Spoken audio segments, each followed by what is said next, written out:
தமிழ் சிந்தனையாளர் பேரவை 25வது நிகழ்வு. இந்த ஆண்டு முடிந்து 3ஆம் ஆண்டின் முதல் நிகழ்வு. கூட்டம் சிறியதாக இருந்தாலும் எண்ணிக்கை சிறியது, ஆனால் எண்ணம் செறிவானதாக இருக்கு. தொடக்கத்திலிருந்து வரவேற்புறையிலிருந்து நம்ம எடுத்துக்கலாம். வரவேற்புரை கூட நல்ல எழுச்சியான ஒரு வரவேற்புரை. இன்றைய காலகட்டத்தில் திருவள்ளுவரை எவ்வளவுக்கு தரம் தாழ்த்த முடியும் அவ்வளவு தரம் தாழ்த்து கொண்டிருக்கிறார்கள். இந்த காலகட்டத்தில் நாம் திருவள்ளுவர் சார்ந்து ஒரு நிகழ்வுகள் நடத்தி கொண்டிருக்கிறோம். இந்த தலைப்புக்கு திருத்தலையினுடைய உரை என்பது மிக மிக சரி. இன்னும் அவரை இன்னும் ஒரு 2 மணி நேரம் பேச விட்டுருக்கலாம். அவ்வளோ ஆழமாக அதுக்காக சொன்னேன் நான். ஏன்னா திருக்குறளில் இருக்கக்கூடிய செய்திகளை சொன்னார். அதாவது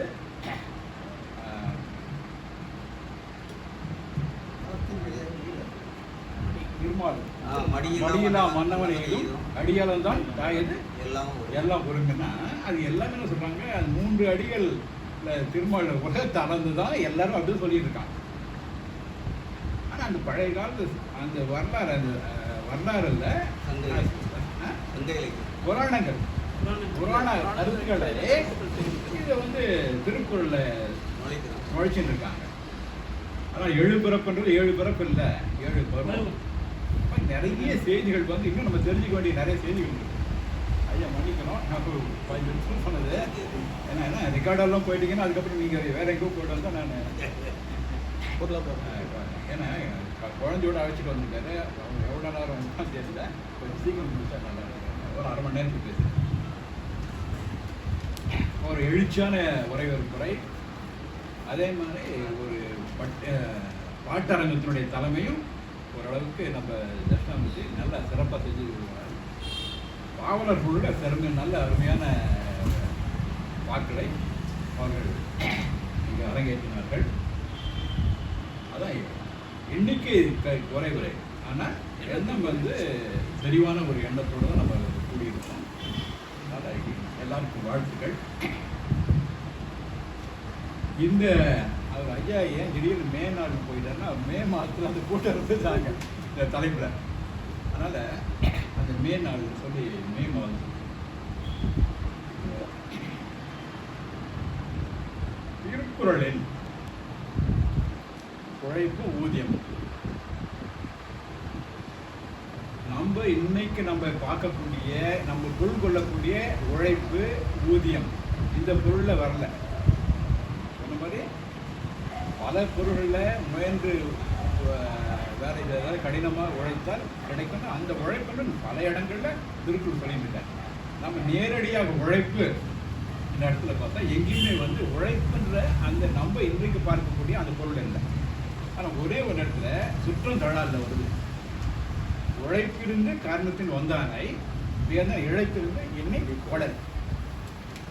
ஒரு இடத்துல உழைப்பிருந்த காரணத்தில் வந்தானை இழைத்திருந்து எண்ணிக்கொள்ளல். அதாவது ஏதோ ஒரு காரணத்தால் பிரிந்து போனவன் மீண்டும் சேரும்போது மன்னன் அவனை ஆராய்ந்து ஏற்றுக்கொள்ள வேண்டும். அந்த இடத்துல உழைப்பிருந்து. மற்றதெல்லாம் ஊதியம் என்று சொல்லி 5 இடத்துல வரும். உழைப்பிருந்து அல்ல இன்றைய பார்க்க அது உழைப்பு டக்குன்னு நம்மளுக்கு அந்த உழைப்பு அதோட ஒரு பார்க்கறதுக்கான வேற ஒன்று அந்த பொருள் அல்ல. அந்த பொருள் அல்ல. அந்த உழைப்பிருந்து நம்மளுக்கு என்ன உழைப்பை பற்றி பேசுறாங்க போது அது இல்லை. பிரிந்து போனவர்கள் உலகிங்கிறது இடம். அதனால ஊதியம் பார்க்கும்போது புகழ்ன்ற முதல்ல அங்கதான் வரும். புகழ் அதிகாரத்தில் முதல்ல ஊதியம் என்ற சொல்லியே பயன்படுத்துறார்.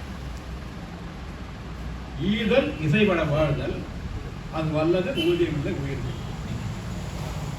இந்த ஊதியம் ஈதல் இசைபட வாழ்தல். வரியாருக்கு ஒன்று ஈழ்ந்து அதனால் புகழ் பெற்று அந்த புகழ் என்பது அவருக்கு மனதில் ஒரு இன்பத்தை கொடுக்கும். அதாவது என்ன சொல்றாரு, ஊதியம் இல்லை உயிர்க்கின்ற மனதுக்கு மகிழ்ச்சி மட்டுமல்ல, உயிர்க்கு ஒரு மகிழ்ச்சி தரக்கூடியது.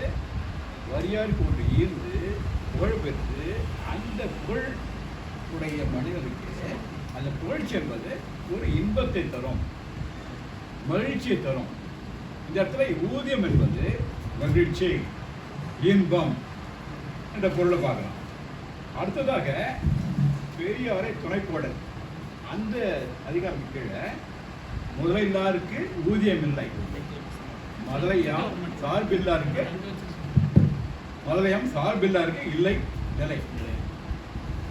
அதாவது முதல் இருக்கிறவர்களுக்கு லாபம் இருக்கு, அதே போல முதலையா சார்பில்லாருக்கு இல்லை நிலைன்னா பெரியவர்களுடைய துணை இல்லாதவர்களுக்கு ஒரு நிலைத்த வாழ்க்கை இல்லை. இந்த ஒரு பொருள் ஊதியம் என்பது இந்த இடத்துல ஒரு துணை, மகிழ்ச்சி இந்த பொருளை சொல்றோம். அடுத்ததாக தெரிந்து செயல் வகையில் அழிவதும் ஆவதும் ஆகி வழி பயக்கும் ஊதியம் சூழ்ந்து செயல். அழிவதும் ஆவதும் ஆகி வழி பயக்கும் ஊதியம் சூழ்ந்து செயல். இந்த இடத்துல ஒரு செயலை செய்யும் போது அந்த செயலினுடைய விளைவு என்பது நல்லதா வருவதாக கெடுதலா வருமா என்று ஆய்ந்து ஒரு செயலை தொடங்க வேண்டும். அப்போ பயன் இந்த இடத்துல அழிவதும் ஆவதும் ஆகி வழி பயக்கும் ஊதியம் சூழ்ந்து செயல்ந்தது. பயனை பார்க்கணும், நன்மையை விளைவிக்கக்கூடிய பயனா என்று அந்த மாதிரி தான் நம்ம பார்க்கணும். இந்த இடத்துல ஊதியம் என்று பயன் என்ற முறையில். அடுத்ததாக நட்பாராய்தல்ல ஊதி என்பது ஒருவருக்கு பேதையார் கேள்வி உரிய விடல். ஒரு அறிவற்ற மக்களுடைய கேள்வி என்பது நட்பு. அந்த நட்பை நாம் விட்டு விடுவதே நம்மளுக்கு நன்மை பயக்கும். ஊதி என்பது ஒருவருக்கு பேதையார் கேள்வி உரிய விடல்.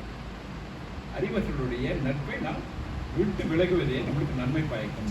இந்த இடத்துல ஊதி என்பது நன்மை விடல். அடுத்ததாக பேதமை என்பது ஒன்று யாதெனின் ஏதம் கொண்டு ஊதியம் போகவிடல். பேதமை என்பது என்னன்னா நல்ல தீயவற்றை நாடாமல் நல்லவற்றை நாடுவதுதான்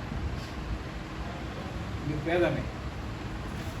நல்லவற்றை விட்டு தீயவற்றை நாடுறோமே அதுதான் உங்களுக்கு பேதமையான ஒன்று. இந்த இடத்துல ஊதியம் என்பது நன்மை அல்ல. பேதம் என்பது ஒன்று யாதினின் ஏதம் கொண்டு ஊதியம் போகவிடல். கெட்ட செயல்களை விரும்பி போறோம், நல்ல செயல்களை விட்டு விடுறோம், அது சரியல்ல. ஆனால் ஆழ்வினை உடைமைதான் தெய்வத்தான் ஆகாதெனினும் முயற்சித்தான் மெய்வருத்த கூறிதல். இந்த இடத்துல தான் இந்த தலைப்புக்கும் அதுக்கும் கொஞ்சம் ஒரு நெருக்கம்.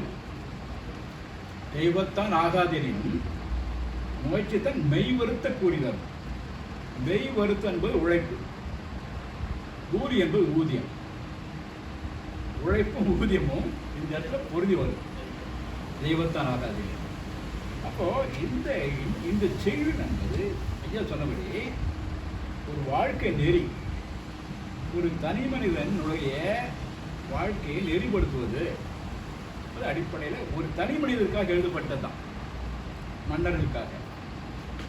அப்போ தெய்வத்தான் ஆகாதெனினும் முயற்சித்தான் மெய்வருத்த கூலி தரும் சொல்லும்போது ஒருவன் தன்னோட வாழ்க்கையில் முன்னேற வேண்டும் என்றால் ஒரு உயர் பதவிக்கு போக வேண்டும், அல்லது தேர்வில் தேர்ச்சி பெற வேண்டும், அல்லது சிறிய வணிகத்தை பெரிய வணிகம் ஆக்க வேண்டும்.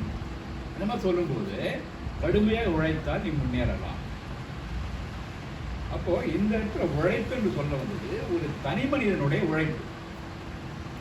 ஒரு தனி மனிதன் தன்னுடைய வாழ்க்கையில் முன்னேற வேண்டும் என்றால் அவன் கடினமாக உழைத்தால் முன்னேறலாம். தெய்வத்தால் ஆகாதீங்கன்னு கடவுளே உன்னை கைவிட்டாங்க நீ வந்துடலாம்.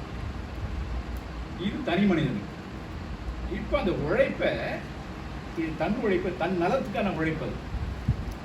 இன்னொரு இடத்துல உழைப்பு என்பது ஊதியத்துக்கான உழைப்பு. ஊதியத்துக்கான உழைப்பு என்பது தன்னுடைய உழைப்பை மற்றும் விற்கிறதுக்கான இடம். முதல் இடத்துல தன்னோட உழைப்பை தன் நலத்துக்காக உழைக்கிறாரு. தன் நலத்துக்காக உழைக்கும் போது தன்னை சார்ந்து உழைக்கிறார். தன்னை சார்ந்து உழைக்கும் போது தான் முன்னேறுவதற்கான அதுக்கான பின்னணி இருக்கும் அவருக்கு. பின்புலம் இருக்கும். பணமோ கல்வியோ சுற்றத்தாருடைய இதுவோ ஏதோ ஒரு பின்புலம் இருக்கும். அந்த பின்புலத்தை பற்றி வராது. ஆனால் ஊதியத்துக்காக உழைக்கும் போது முழுக்க முழுக்க இவர் மற்றவரை சார்ந்திருக்க வேண்டும். மற்றவரை சார்ந்து தன்னோட உழைப்பை வாங்கக்கூடிய ஆட்களை தேடி அவர்கிட்ட விற்பதற்காக இவர் மூன்றாவது நபரை சார்ந்திருக்க வேண்டும். இதுதான் இந்த இடத்துல வந்து ஊதியத்தை விற்பவர். அந்த மாதிரி ஊதியத்தை விற்பவர்கள்லேயே 2 விதமான பிரிவு இருக்கு. ஒன்று உடல் உழைப்பு, 2 மூளை உழைப்பு. உடல் உழைப்பு பார்த்தீங்கன்னாலும் முழுக்க முழுக்க எந்த பயிற்சியுமே இல்லாமல் போயிட்டு இருக்கீங்க. இப்போ அது கொஞ்சம் வெட்டி விட்றாங்க, வெட்டி விட்டுடலாம், எந்த பயிற்சி தேவையில்லை. உடல் உழைப்பு, அந்த உடல் உழைப்பில் நேரடியான பயிற்சி இல்லாமல் அனுபவம் இல்லாமல் கூட சில வேலைகள் செய்யலாம். சில அனுபவத்தோடு செய்யலாம், அதுவும் உடல் உழைப்பு. இன்னொரு உழைப்பு மூளை உழைப்பு. இந்த மூளை உழைப்பு என்பது பலவிதமான பிரிவுகள் இருக்கு. ஒன்று எழுத்தராக இருக்கலாம், அது மருத்துவராக இருக்கலாம், அது பொறியியலாளராக இருக்கலாம், பல்வேறு ஓட்டுநராக இருக்கலாம். பல்வேறு விதமான மூளை உழைப்பு என்பது பல்வேறு நிலைகள். உடல் உழைப்பு, மூளை உழைப்பு. இங்கிருந்து அப்படியே இந்த உழைப்பு என்பது எந்த அளவுக்கு பயன் விளையுது, எங்கே பயன்படுத்துவது, எப்படி அதனுடைய பயன் என்பது எந்த மாதிரி இருக்குன்னு அடுத்த கட்டத்துக்கு நம்ம நகர்ந்தோம்னா, ஒரு தொழிற்சாலைக்கு போகிறோம் வச்சுங்க. அந்த தொழிற்சாலைக்கு போகும்போது மூடிட்டு இருக்கு. நம்ம போய் திறந்து போய் பார்க்கும்போது முதல் அறையிலேயே பஞ்சு பொதிகள் அடுக்கி வச்சுருக்காங்க. நூற்றுக்கணக்கான பஞ்சு பொதிகள் அடுக்கி வச்சுருக்காங்க. அதுக்கு அடுத்த அறைக்கு போகிறோம். இந்த பஞ்சிலேருந்து நூல் எடுக்கக்கூடிய நூற்பு இயந்திரங்கள் வரிசையாக இருக்கிறது. அதுக்கு அடுத்த அறைக்கு போகிறோம். இந்த நூலிலிருந்து வரக்கூடிய நூலிலிருந்து அந்த நூல் இலையிலிருந்து துணி நெய்யக்கூடிய தறிகள் வரிசையாக இருக்குது. இது தறிகளுக்கு அடுத்த ஒரு இடத்துக்கு போகிறோம். ஆனால் சாய தொட்டிகள் இருக்கு. சாய தொட்டிகள் பக்கத்தில் சாய பொடிகள் இருக்கு. அப்புறம் அது துணியை உலர்த்துவதற்கான ஒரு கொடி இருக்கு, கொடி கட்டி. அப்போ இதெல்லாம் போய் பார்க்குறோம். அந்தந்த இடத்துல அது இருக்கு. பஞ்சு பொதி இருக்குது, இயந்திரங்கள் இருக்கின்றன, சாய பொடிகள் இருக்கு, சாய தொட்டிகள் எல்லாம் இருக்கு. இப்போ அடுத்த வாரம் போகிறோம். அடுத்த வாரம் அப்படி தான் இருக்கு. பஞ்சு பொதிகளும் குறையில, எந்த வேலையும் நடக்கல.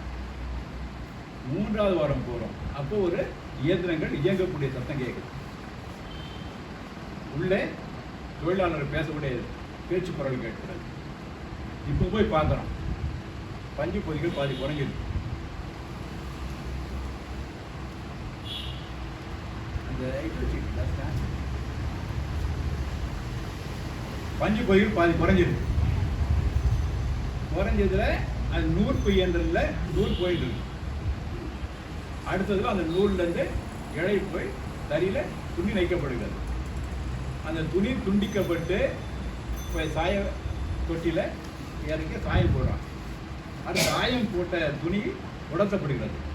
உலர்த்தப்பட்ட துணி வந்து அடுக்கி வைக்கப்படுகிறது.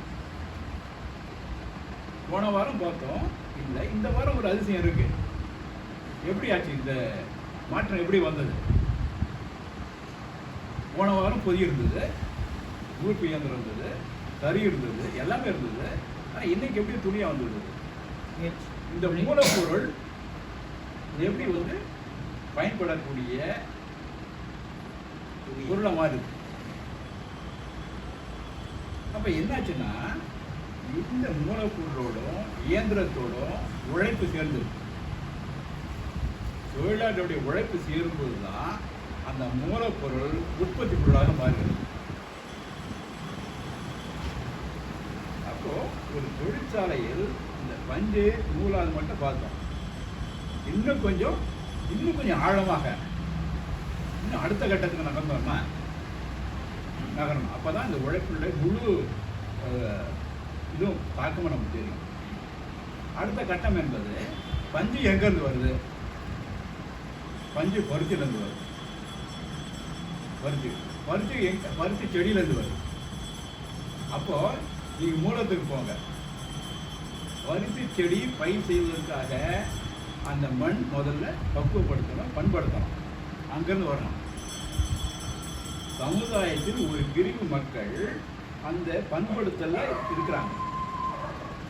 இன்னொரு பிரிவு மக்கள் பருத்தியை பயிர் செய்யறாங்க.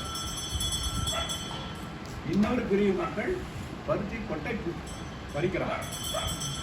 இன்னொரு பிரிவு மக்கள் அந்த பருத்தி கொட்டைகளை கொண்டு வந்து ஒரு இயந்திரங்களை போட்டு அதை உடைச்சி பஞ்சை எடுத்து ஒரு பொதிகளை செய்யறாங்க. இந்த இயந்திரங்களால் செய்யப்படுது. அப்போ இந்த இடத்துல இயந்திரங்கள் தேவை. இப்போ இயந்திரங்கள், அந்த இயந்திரங்களை உற்பத்தி பண்ணுறதுக்கு ஆலைகள் தேவை. இந்த ஆலைகளுக்கு இயந்திரங்கள்ல செய்வதற்கான தொழில்நுட்பமும் பொறியாளர்கள் தேவை, தொழில்நுட்ப வல்லுநர்கள் தேவை. அப்போ தொழில்நுட்ப வல்லுநர்கள் இருக்காங்க, அவங்க செய்யறதுக்கான மூலப்பொருள் தேவை, தொழில் கூட வேணும். மூலப்பொருள் எங்கே? அந்த இயந்திரம் செய்வதற்கு இரும்பு தேவைப்படும், பித்தளை தேவைப்படும், அலுமினியம் தேவைப்படும், அல்லது பிளாஸ்டிக் சொல்லுவோம் நெகிழ்வு தேவைப்படும். இதெல்லாம் சேர்ந்து அந்த இயந்திரம் செய்யப்படும். அப்போது இந்த பித்தளை, இரும்பு, அலுமினியம், பிளாஸ்டிக் இதெல்லாம் எங்கேருந்து கிடைக்கும்? அதுக்கு ஒரு தொழிற்சாலை வேணும், அதுக்கு ஒரு இரும்பு ஆலை வேணும், அலுமினியம் ஆலை வேணும், பித்தளை ஆலை வேணும், நெகிழி ஆலை வேணும். சரி, அந்த ஆலைக்கு எங்கேருந்து வருது? அந்த ஆலைக்கு தாது பொருள்லேருந்து எடுக்க முடியும். தாது பொருளில் இந்த மண்ணில் இது இருக்குன்னு சொல்கிறதுக்கு யாருக்கு தேவை? அந்த தொழில்நுட்பம் தெரிஞ்ச ஒரு கல்வியாளர் வேணும். அதை ஜியாலஜி சொல்கிறாங்க இல்லையா, புவியியல் அறிந்தவர்கள், அந்த படி படித்து வேணும். அந்த கல்வியை கற்றுக்கொண்ட, அந்த கல்வியை கற்றுக் கொடுக்கக்கூடிய கல்லூரிகள் வேண்டும்.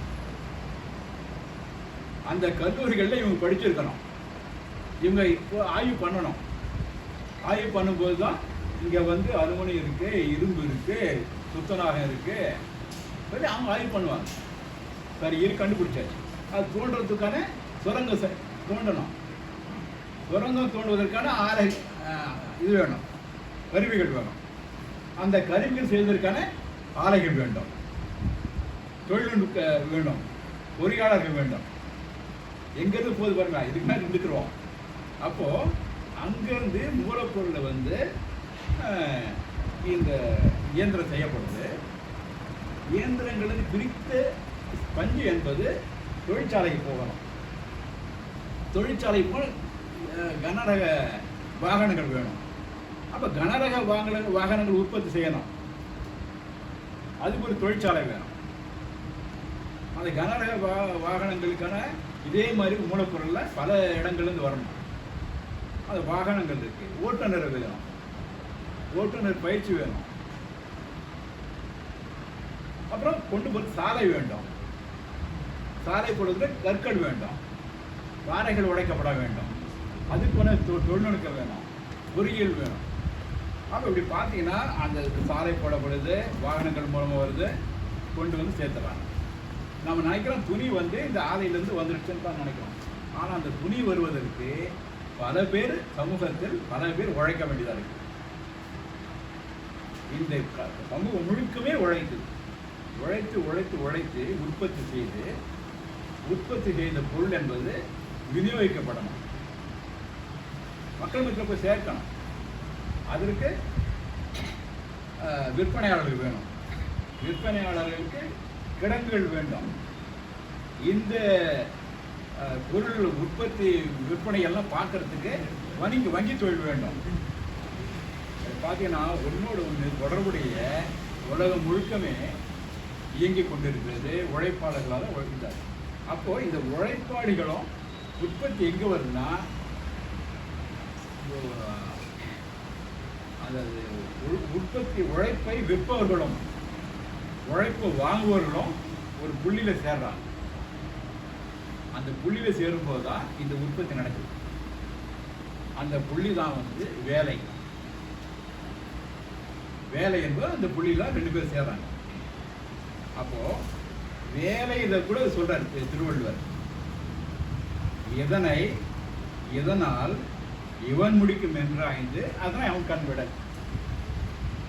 எப்படி ஒரு உன்னுடைய உழைப்பை விற்க தயாராக இருக்கிற, உழைப்பை வாங்கக்கூட இருக்கான, வேலை கொடுக்குறான, அவன் எப்படி இருக்கணுன்றது அதை பற்றி சொல்ற திருவள்ளுவர். எதனால் இவன் முடிக்கும் என்று ஆய்ந்து அதனை அவன் கண் விடல். இந்த வேலைக்கு இந்த கல்வித்தொகை இருக்க தேவை பார்த்தேன்னா அவனுக்கான தேர்வை அவனுக்கு நேர்காணல் நடத்து அவனை தேர்ந்தெடுத்துரு. இதனால் இவன் முடிக்கும் என்றாங்க அதனை அவன் கண் விடல், அவனை அப்பாயின்மெண்ட் பண்ணிட்டார். அதுக்கடுத்தது வினைப்புரிமை நாடிய கின்றை அவனை அதற்குரியனாக செய்கின்றார். ஒருத்தனை ரெக்ரூட் பண்ணியாச்சு, பண்ணிட்ட பிறகு உடனே வந்து உட்கார வைக்க முடியாது. அவனுக்கு அதுக்கு ட்ரைனிங் கொடு, பயிற்சி கொடு. ரெக்ரூட் அப்போ HR டிபார்ட்மெண்ட்னால இப்போ மனிதவளத்துறை, இந்த மனிதவளத்துறை பற்றி அப்பயே சொல்றார் திருவள்ளுவர். ரெக்ரூட்மெண்ட் ட்ரைனிங் வினைப்புரிமை நாடிய பின்றை அவனை அதற்குரியராக செய்கின்றார். அப்போ இந்த இடத்துல நம்ம உழைப்பை விற்பதற்கு தயாராகிட்டோம், அவன் வாங்குறது தயாராக இருக்கான். பல்வேறு தொழில் உலகத்தில் நடந்துட்டு இருக்கு, பல்வேறு ஆற்றல்குள்ளவரும் இருக்கிறோம். அந்தந்த தொழிலுக்கு தேவையான ஆற்றல் உள்ளவர்களை அந்த உழைப்பு சந்தை லேபர் மார்க்கெட்னால இந்த மார்க்கெட்டில் வந்து மக்கள் குழுமிருக்கிறாங்க. உங்களை உழைப்பு வாங்குறவங்ககிட்ட என்னென்ன இருக்குது? தொழிற்சாலை இருக்குது, இயந்திரங்கள் இருக்கின்றன, மூலப்பொருள் இருக்கிறது, உங்களோட உழைப்பை வாங்கக்கூடிய மூலதனம் இருக்கு அவன்கிட்ட. உங்களோட சேர்ந்து அவன்கிட்ட இருக்கு. உங்ககிட்ட என்ன இருக்கு? வெறும் உழைப்பு தான். இந்த உழைப்பை விற்றாக வேண்டும் நீ ஊதியத்திற்கு. ஏன்னா வாழணும்னா நீ இந்த உழைப்பை விற்று ஊதியம் பெற்று நீ வாழணும்.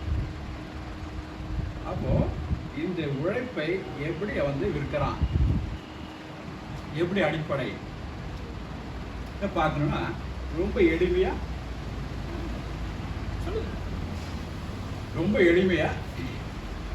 ஒரு எடுத்துக்காட்டு பார்க்கலாம். எளிமையான எடுத்துக்காட்டு பார்க்கணும்னா,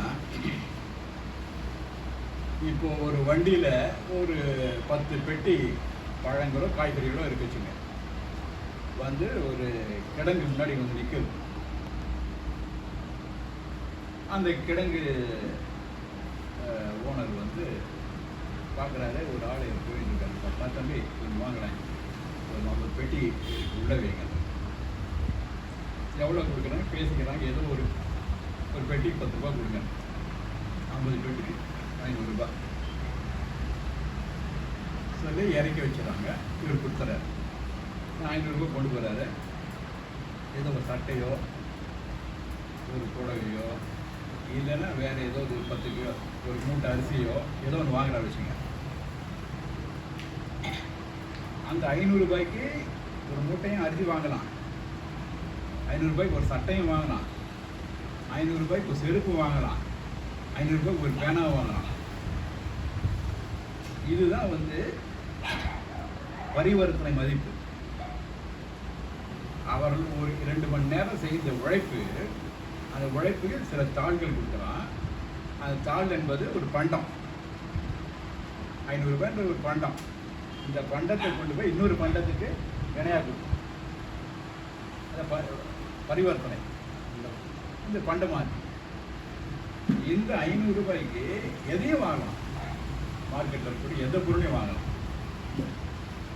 அப்போ ஒரு இந்த 500 ரூபாய் என்பது எப்படி வந்து முடிவு பண்ணலாம்? இது ஒரு பண்டம் இல்லையா? 100 ரூபாய், இந்த 500 ரூபாய் ஒரு பண்டமா இருக்கு. இந்த பண்டத்துக்கு இவன் எதை கொடுத்தான்? இவன் உழைப்பை கொடுத்துடுறான். உழைப்பு என்ற பண்டத்தை கொடுத்து ரூபாய் தாள் என்ற ஒரு பண்டத்தை வாங்கி ரூபாய் தாள் என்ற பண்டத்தை கொண்டு மற்றபடி உணவுப் பொருளாவோ புளியாகவோ மருந்தாவோ ஏதோ ஒன்று வாங்கியிருக்கான். இப்போ இவன் கொடுத்த பண்டம் என்பது உழைப்பு. உழைப்பு என்பதை விட உழைப்பு ஆற்றல் தான் சொல்லணும். அது இப்போ அந்த 10 பெட்டியை இறக்கணும்னா இவன் தன்னுடைய ஆற்றலை செலவழித்து தூக்கி தலைமையில வச்சு அவ்வளோ நடந்து இறக்குறான், திரும்பி வரான், திரும்பி தூக்குறான், திரும்பி நடக்கிறான், திரும்பி போகிறான். அப்போ அவ்வளோ நடைக்கு அவ்வளோ முறையும் அவனுடைய ஆற்றல் என்பது வெளிப்படுகிறது உடம்புல இருந்து. இந்த ஆற்றல் வெளியேற வெளியேற அது உயிர் ஆற்றல் இருந்தது. அந்த உயிர் ஆற்றல் உயிரோட பொருந்தி இருக்கிற ஆற்றல். இந்த உயிர் ஆற்றல் செலவழிக்குது. இந்த உயிர் ஆற்றல் எங்க இருக்கு உடம்புல? ஆற்றல் எங்க இருந்து வந்தது? இந்த ஆற்றல் எங்க இருக்கு? உன்னுடைய குருதியில் இருக்கிறது, உன்னுடைய நரம்பில் இருக்கிறது, உன்னுடைய சதையில் இருக்கிறது, உன்னுடைய எலும்புல இருக்கு. இதெல்லாம் இணைச்சுதான் நீ இழுக்கிற. உன்னோட மூளை அது கட்டளை எழுது. இந்த மூளையுடைய கட்டளை மாதிரி உன்னுடைய சதைகள், எலும்புகள், குருதி சூடேறி வரும்போது தான் அந்த ஆற்றல் வெளிப்படுகிறது. அந்த ஆற்றல் வெளிப்படும் போது தான் உன்னால் தூக்க முடியுது, திரும்பி இறக்க முடியுது, தூக்கி நடக்க முடியுது. அப்போ ஒவ்வொரு முறையும் உன்னுடைய ஆற்றல் என்பது செலவழித்து கொண்டே இருக்கிறது. ஒரு குடத்தில் இருக்கிற தண்ணி எடுத்துட்டு ஊற்ற ஊற்ற காலி ஆகிருக்கோம். மீண்டும் அந்த குடத்தை நிரப்பணும் தண்ணியை. அது மாதிரி உடம்புல இருக்கிற ஆற்றல் வெளியேற மீண்டும் அந்த ஆற்றல் உடம்புக்கு போகணும். மீண்டும் அந்த ஆற்றல் உடம்புக்கு போனால் எங்கிருந்து கொண்டு வருவீங்க? அந்த ஆற்றலை எங்கிருந்து கொண்டு வந்து உடம்புக்கு செலுத்துவீங்க? அந்த ஆற்றல் எங்க இருக்கு? உணவுல இருக்கு. ஒரு மனிதனுக்கு 2400 கலோரி இருக்கு வேணும்ப்பான் ஒரு நாளைக்கு. அவன் உயிர் வாழ்வது 2400 கலோரி. அந்த 2400 கலோரி என்பது எங்கே இருக்கிறது? உன்னுடைய அரிசியில் இருக்கிறது, உன்னுடைய கோதுமையில் இருக்கிறது, உன்னுடைய இறைச்சியில் இருக்கிறது, உன்னுடைய முட்டையில் இருக்கிறது, உன்னுடைய பாலில் இருக்குது, நெய்யில் இருக்குது, வெண்ணெயில் இருக்குது, காய்கறியில் இருக்குது, பழங்கள், இதெல்லாம் எல்லா உணவுப் பொருளும் அது இருக்குது. இதெல்லாம் வாங்கி நீங்கள் சாப்பிட்டா தான் உடம்புக்குள்ள அந்த ஆற்றல் உள்ளே போகும். இந்த உணவுப் பொருள் மட்டுமே இல்லை, இது கொடுத்தா மட்டுமே இல்லை, அடுத்தது இருக்கு. அவனுக்கு ஒரு குடும்பம் இருக்கு. குடும்பத்தோட ஒரு இடத்த தங்கணும். அவன் உணவுக்கு அப்புறம் வீடு, அந்த வீட்டில் ஒரு வெளிச்சம் வேணும், சமைக்கிறதுக்கு ஒரு அடுப்பங்கரை வேணும், அந்த அடுப்பங்கரையில் எரிபொருள் வேண்டும், அப்புறம் மருத்துவம் வேண்டும், கல்வி வேணும், இதெல்லாம் இருக்கணும். வெறும் உணவு மட்டுமே இல்லை மனிதனுக்கு. இந்த செலவு கூட பார்க்கலாம். அவனுக்குன்னு 2 குழந்தைங்க, அப்பா அம்மா, அவனுடைய இதுதான் மினிமம் வேஜஸ் ஆக்டுவாங்க. குறைந்தபட்ச ஊதியம் என்பது இப்படி தான் நிர்ணயிக்கிறாங்க. உடம்பிலிருந்து வெளியேற்றப்பட்ட அந்த ஆற்றலை மீண்டும் அந்த ஆற்றல் கொண்டு போகணும்னா இந்த உணவுப் பொருள் தேவைப்படும். இந்த உணவுப் பொருளுக்கு அவனுக்கு போகணும். இது மட்டுமல்லாமல் இன்னொரு விஷயம் அவனுக்கு தேவைப்படுது. என்னன்னா, ஒரு இயந்திரம் 20 ஆண்டுகள் வேலை செய்யும், 25 ஆண்டுகள் வேலை செய்ய வச்சுங்க. அந்த 25 ஆண்டுகளுக்கு பிறகு அந்த இயந்திரத்தை அப்புறப்படுத்தி வேற ஒரு இயந்திரத்தை வைக்கணும். அப்போ அதே மாதிரி இந்த நபர் வயதாகணும். இந்த தொழிலாளி வயதான பிறகு வேலை செய்யணும்னா இவரை அப்புறப்படுத்தி வேற ஒரு தொழிலாளி வைக்கணும். அப்போ இந்த பொருள் உற்பத்தி எவ்வளோக்கு எவ்வளோ நடக்குதோ அதே அளவுக்கு மனித உற்பத்தி நடக்கணும். உற்பத்தியும் மறு உற்பத்தியும், அதான் எங்க சொல்றாரு, இயங்குன உலகம் எப்படி இயங்குதுன்னா பொருள் உற்பத்தியும் மனித உற்பத்தியும் தொடர்ந்து நடந்துட்டே இருக்கும். எப்படி அந்த இயந்திரத்தை பழுதுபட்ட பிறகு அதை அப்புறப்படுத்தி வேற ஒரு இயந்திரத்தை வைக்கிறோமோ அதே மாதிரி தொழிலாளிக்கு வயதான பிறகு இவனை அப்புறப்படுத்தி வேற ஒரு இடத்த வைக்கிறோம். இதுதான் அந்த தொழில் உற்பத்தியாளருக்கும் அல்லது உற்பத்தியை செய்கிறவனுக்கும் உழைப்பை விற்பவனுக்கும் உழைப்பை வாங்குவவர்களுக்கான ஒரு தொடர்பு இருக்கிற இடம். அப்போது ஒரு இடத்துல நம்ம ஒரு மனு போடுறோம் வேலைக்கு மனு போடும்போது நம்ம எழுதுகிறோம். என்னுடைய பேர், அப்பா பேர், அம்மா பேர், முகவரி எல்லாம் எழுதுகிறோம்.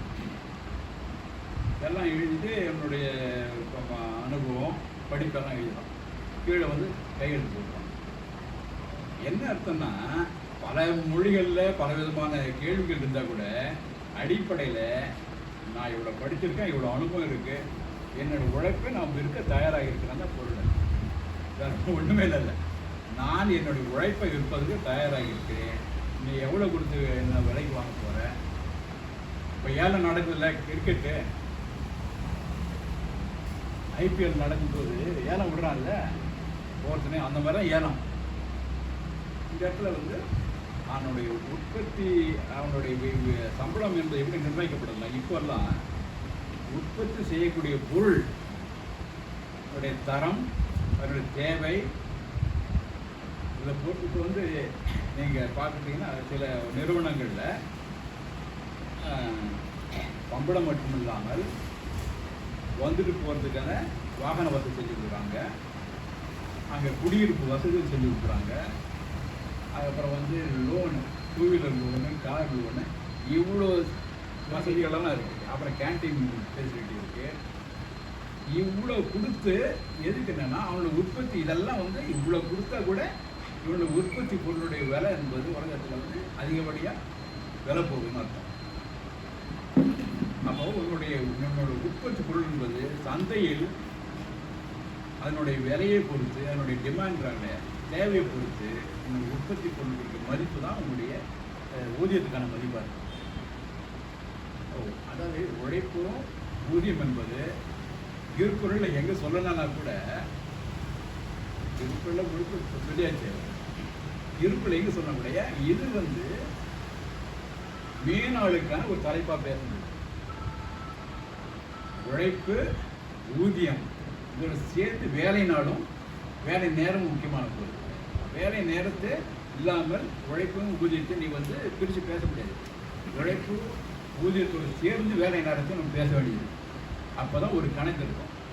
இப்போ வேலை நேரம் என்பது தான் 8 மணி நேரம் என்பது தான் மேனாள் உடைய முக்கியமான ஒரு இலக்கு என்பது 8 மணி நேர வேலைக்காக போராடி உயிர் நிறுத்த ஒரு நாள் தான் மேனாள். அந்த மேனாள் இதுதான் வந்து திருக்குறள்ல ஒரு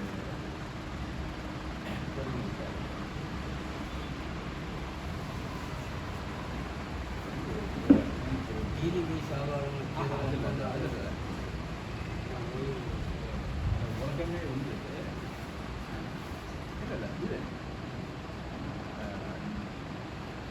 நன்றி, அதாவது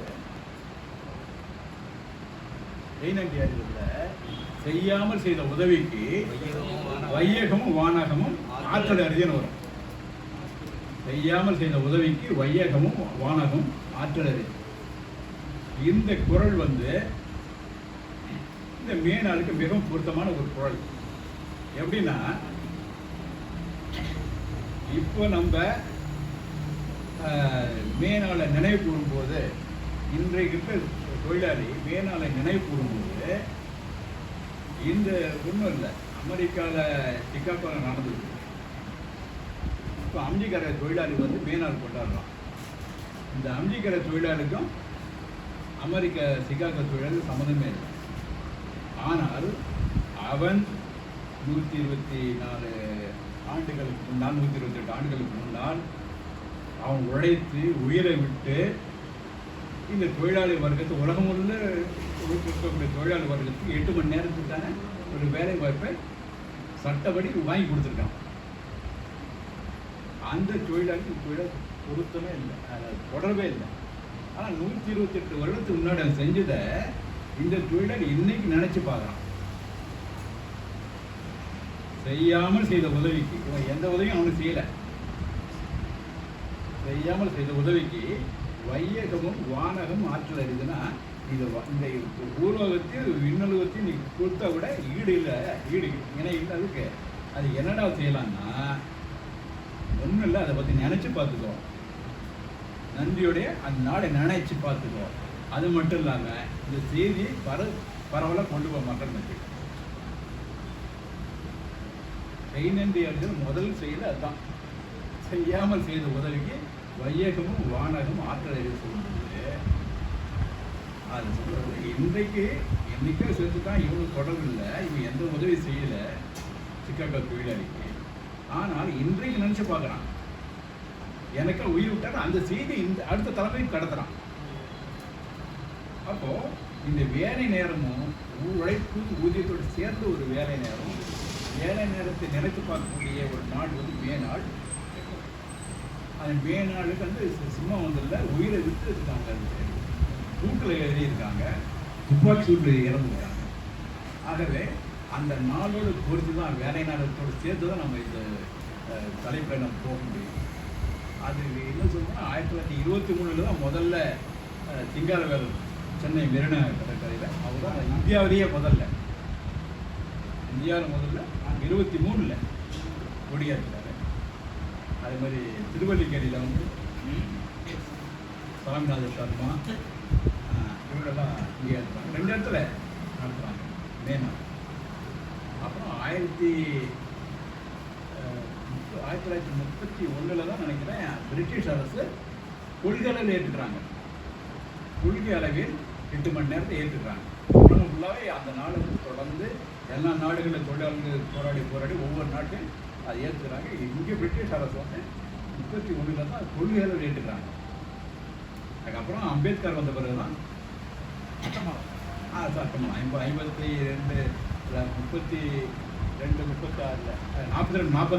தொழிலாளர் அமைச்சராக இருக்கும்போது தான் முத்தரப்பு பேச்சுவார்த்தை நடத்தி அதை ஏற்றுக்க சொல்லுங்க. அந்த காலகட்டத்தில் சில முதலாளிகள் ஏற்றுக்கொண்டார்கள்.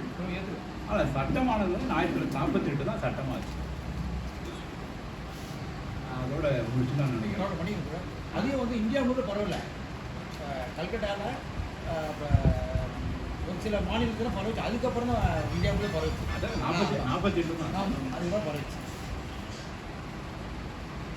போதுன்னு நினைக்கிறேன். நல்ல கருத்து. வாய்ப்பளித்தோம். நன்றி.